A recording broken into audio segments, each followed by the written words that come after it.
Good morning વિદ્યાર્થી મિત્રો. આજે આપણે વિષય કમ્પ્યુટર અધ્યયન ધોરણ 10 પાઠ 11 સી ભાષામાં ડેટા પ્રકાર, પ્રક્રિયકો અને પદાવલીઓ ભાગ 1 વિશે આપણે ચર્ચા કરીશું. તો મિત્રો સૌથી પહેલા આપણે જોઈએ અહીંયા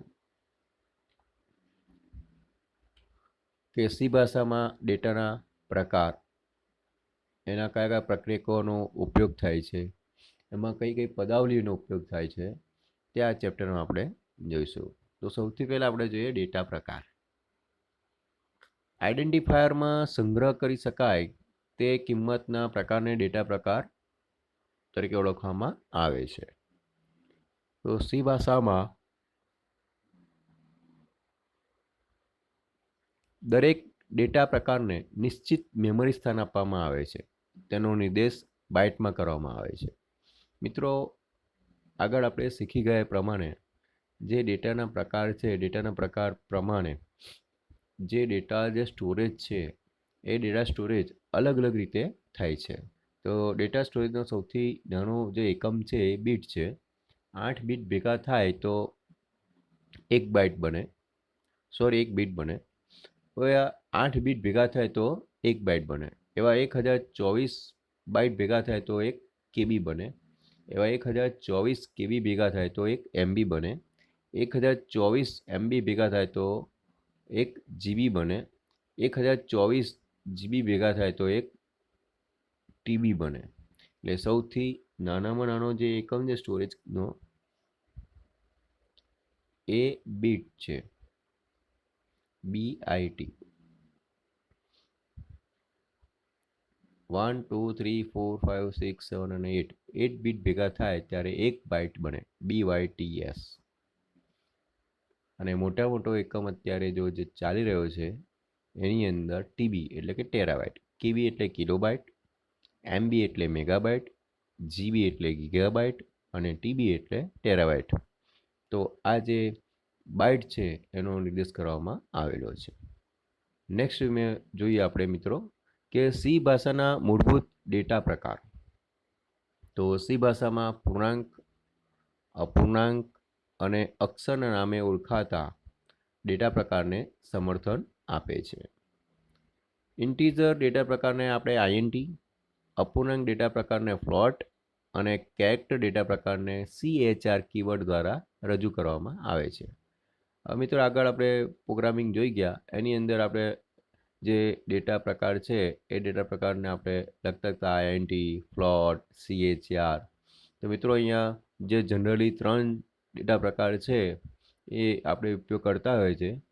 ઇન્ટીજર હોય ત્યારે આઈએનટી, અપૂર્ણાંક ડેટા પ્રકાર આપણે સિલેક્ટ કરવાનો હોય તો ફ્લોટ, અને કેરેક્ટર જો ડેટા પ્રકાર હોય તો CHR કીવર્ડનો આપણે ઉપયોગ કરીશું. તો આ ખાસ ધ્યાનમાં રાખવા જેવી બાબત છે. નેક્સ્ટ જોઈએ કે સી ભાષામાં વોઇડ નામનો એક અન્ય પ્રાથમિક ડેટા પ્રકાર પણ આપવામાં આવેલો છે. આ પણ એક ડેટા પ્રકાર છે મિત્રો. આપણે સી પ્રોગ્રામની શરૂઆતમાં લખીએ છીએ વોઇડ મેઇન. હા, તો આ જે વોઇડ જે શબ્દ છે એ પ્રાથમિક ડેટા પ્રકાર છે. આઈડેન્ટિફાયરને તેના ડેટા પ્રકાર સાથે સાંકળવા માટે નીચેની વાક્યરચનાનો ઉપયોગ કરવામાં આવે છે. તો સૌથી પહેલાં ડેટા ટાઈપ લખાય, ત્યાર પછી આઈડેન્ટિફાયર નંબર 1, ત્યાર પછી બ્રેકેટ્સની અંદર આઈડેન્ટિફાયર નંબર 2 3 4 5 જેટલા પણ તમારા હોય એ બધા જ આઈડેન્ટિફાયર તમે અહીંયા લખી શકો છો. ત્યાર પછી મોટો કૌંસ પૂરો અને સેમી કોલન. તો સૌથી પહેલાં આપણે જોયું ડેટા પ્રકાર, ત્યાર પછી આપણે જોયું સી ભાષાના મૂળભૂત ડેટા પ્રકાર. હવે આગળ આપણે ડેટા પ્રકારની ચર્ચા કરીએ મિત્રો. તો મૂળભૂત 3 ડેટા પ્રકાર આપણે છે, એમાં આઈએનટી, ફ્લોટ અને કેરેક્ટર. નેક્સ્ટ જોઈએ પૂર્ણાંક ડેટા પ્રકાર. ધન કે ઋણ સંખ્યા કે જેમાં અપૂર્ણાંક ભાગ આપવામાં આવ્યો નથી તેને આપણે પૂર્ણાંક કહેવામાં આવે છે. જેવી રીતે -99, 12, -10, 30,000. તો આ જે સંખ્યા છે મિત્રો પૂર્ણાંક છે. જેમાં અપૂર્ણાંક ભાગ આપવામાં આવેલો નથી, તેથી એને આપણે પૂર્ણાંક ડેટા પ્રકાર પણ કહી શકીશું. તો આન્સર સીમાં આઈએનટી ડેટા પ્રકાર એ 4 બાઇટ જેટલી મેમરી સ્થાનનો ઉપયોગ કરે છે. એટલે આપણે જ્યારે આવી જે સંખ્યા આપણે લઈએ તો એની અંદર આઈએનટી જે ડેટા પ્રકાર છે એ 4 બાઇટ જેટલી જગ્યા રોકે છે. માત્ર ધન પૂર્ણાંક સંખ્યાનો સંગ્રહ કરવા માટે અનસાઇન્ડ ઇન્ટીજર કીવર્ડનો ઉપયોગ થાય છે. તમારા મિત્રો ફક્ત પૂર્ણાંક સંખ્યા પણ પૂર્ણાંક સંખ્યાને ફક્ત ને ફક્ત ધન પૂર્ણાંક સંખ્યાનો જો સંગ્રહ કરવો હોય તો એના માટે જે કીવર્ડ છે મિત્રો, આપણે આઈએનટી તો છે જ, તો આઈએનટીની આગળ અનસાઇન લખવું પડે. તો અનસાઇનનો મતલબ એવો થાય કે ફક્ત ધન પૂર્ણાંક સંખ્યા સંગ્રહ કરવા માટે આ કીવર્ડનો ઉપયોગ થાય છે. પૂર્ણાંક ડેટા પ્રકારની આગળ લોંગ કીવર્ડ ઉમેરવાથી પૂર્ણાંક સંખ્યાનો વિસ્તાર વધારી શકાય છે. મિત્રો, નાની સંખ્યા તમે એનું જે વેલ્યુ છે એ વેલ્યુ લેતા હો 30,000, 10,000, 12, -99, તો એના માટે આઈએનટી છે ડેટા પ્રકારે ચાલી શકે. પરંતુ 1 લાખ, 10 લાખ, 50 લાખ એવી મોટી જે સંખ્યા છે તો એના માટે મિત્રો તમારે અહીંયા લોંગ કીવર્ડ ઉમેરવાથી પૂર્ણાંક સંખ્યાનો વિસ્તાર તમે વધારી શકો છો. એટલે પૂર્ણાંક ડેટા પ્રકારની આગળ તમારે શું લખવાનું? લોંગ, એટલે આઈએનટી લોંગ. હા, તો લોંગ આઈએનટી તમે લખી શકો છો, જેથી જે સંખ્યા જે છે એનો જે વિસ્તાર છે એ તમે વધારી શકો છો. તો આ લોંગ ઇન્ટીજર એ 8 બાઇટ જેટલું મેમરી સ્થાન આરક્ષિત કરે છે. આઈએનટીમાં ફક્ત 4 બાઇટ છે, જ્યારે લોંગ તમે લખો આઈએનટીની આગળ એટલે 8 બાઇટ જેટલી મેમરી જે છે એ જગ્યા રોકે છે, એટલે સુરક્ષિત રાખે, તમારી જે રિઝર્વ રાખે છે એવું કહેવામાં આવે છે. ત્યાર પછી બીજો ડેટા પ્રકાર છે અપૂર્ણાંક ડેટા પ્રકાર.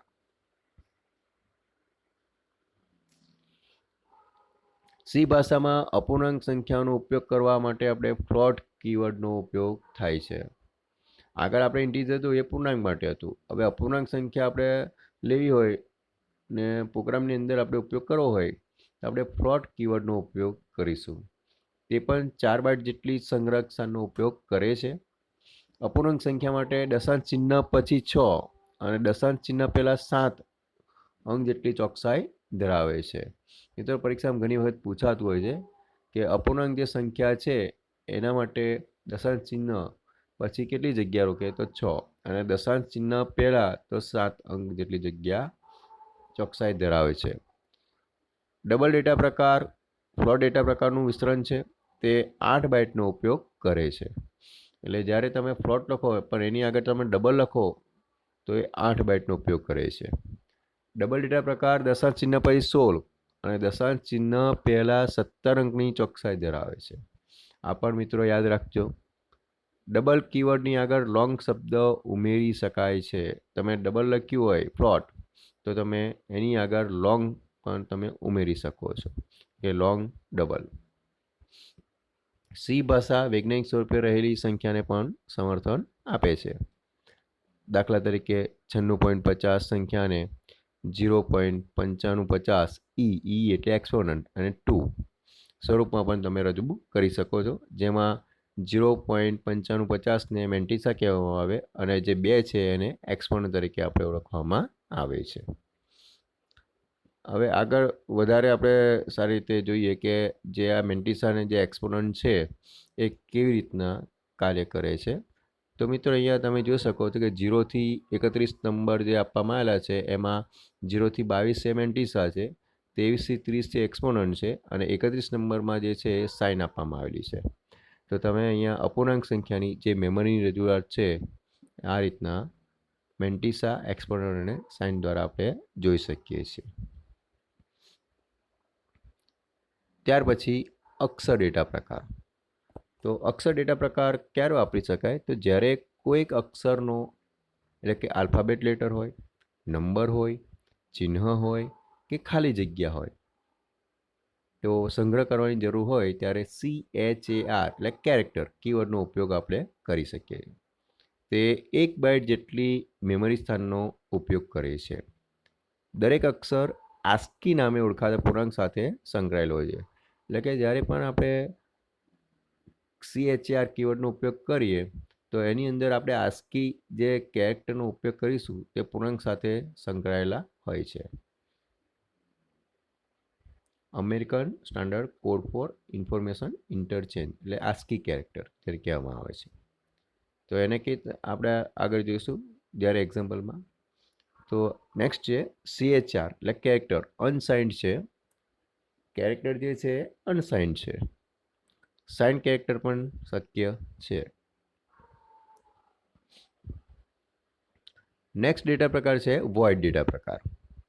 સી ભાષામાં ડેટા પ્રકાર જે છે એમાં આપણે જોઈએ તો વોઇડ કીવર્ડ દ્વારા એક વિશિષ્ટ ડેટા પ્રકાર પૂરો પાડવામાં આવે છે. આ ડેટા પ્રકાર કોઈ કિંમતનો સંગ્રહ કરતો નથી, માટે તેને શું કહેવામાં આવશે? ખાલી ગણ તરીકે પણ નિર્દેશ કરવામાં આવે છે. એટલે જે વોઇડ છે એ વોઇડની અંદર આપણે કોઈ કિંમત સંગ્રહ સ્ટોર કરવામાં આવતું નથી, તેથી તેને ખાલી ગણ તરીકે પણ આપણે ઓળખી શકીએ છીએ. તેનો ઉપયોગ મુખ્યત્વે વિધેયની પરત કિંમત દર્શાવવા માટે કરવામાં આવે છે, વોઇડ મેન. બરાબર. હવે આ જે કિંમત છે એને આપણે પરત કરીશું તો નીચે આપણે રિટર્ન લખતા હોય છે જનરલી, તો એ પરત કરવા માટે એનો ઉપયોગ કરવામાં આવતો હોય છે. જો આપણે ઈચ્છતા હોઈએ કે વિધેય કોઈ કિંમત પરત ન કરે તો તેના નામની પહેલાં વોઇડ કીવર્ડ ઉમેરવામાં આવે છે. બરાબર. એટલે આપણે જ્યારે આગળ પ્રોગ્રામિંગમાં જોઈશું ત્યારે આપણે જોઈશું કે વોઇડ જે કીવર્ડ છે એનો ઉપયોગ કેવી રીતના થાય છે.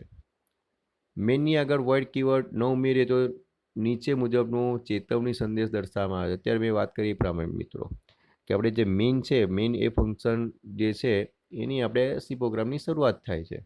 તો એની આગળ જો આપણે વોઇડ કીવર્ડ ન ઉમેરીએ તો નીચે મુજબનો એક એરર મેસેજ આવશે. તેમાં તમને બતાવશે function should return A value. એટલે આપણે હંમેશા વોઇડ મેનથી પ્રોગ્રામની શરૂઆત કરવાની રહેતી હોય છે. એટલે કે સી પ્રોગ્રામિંગ જ્યારે આપણે લખીએ તો મેન છે એ ફંક્શન છે, તો મેનની આગળ વોઇડ જે ડેટા પ્રકાર છે આપણે લગાવતા હોય, એટલે આપણે લખીએ છીએ વોઇડ મેન.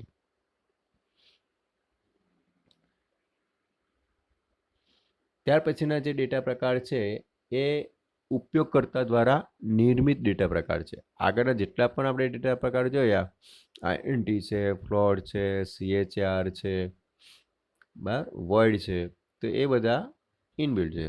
પણ આ જે છે એ ઉપયોગકર્તા દ્વારા, એટલે કે યુઝર્સ જે પોતે ડેવલપ કરેલા છે. તો સી ભાષા એ પરિવર્તનક્ષમ છે, એટલે કે ફ્લેક્સિબલ છે. તે ઉપયોગકર્તાને હયાત ઘટકોમાંથી નવા ઘટકો બનાવવાની સુવિધા પણ પૂરી પાડે છે, તથા મૂળભૂત જે ડેટાનો પ્રકાર ઉપયોગ કરી નવા ડેટા પ્રકારની પણ તમે રચના અહીંયા કરી શકો છો. એટલે સી ભાષા એક ફ્લેક્સિબલ ભાષા છે. સી ભાષામાં ઉપયોગકર્તા કે જે યુઝર્સ છે એના દ્વારા વ્યાખ્યાયિત ડેટા પ્રકારની રચના કરવા માટે ટાઈપ DEF અને enum આ બે કીવર્ડનો ઉપયોગ કરવામાં આવે છે. એટલે ઉપયોગકર્તા દ્વારા જે નિર્મિત ડેટા પ્રકાર છે એમાં બે છે ફંક્શન. આપણે જોઈએ કે ટાઈપ DEF એ કીવર્ડ છે અને enum એ પણ એક કીવર્ડ છે. તો આ બે કીવર્ડનો તમે ઉપયોગ પ્રોગ્રામમાં કરી શકો છો.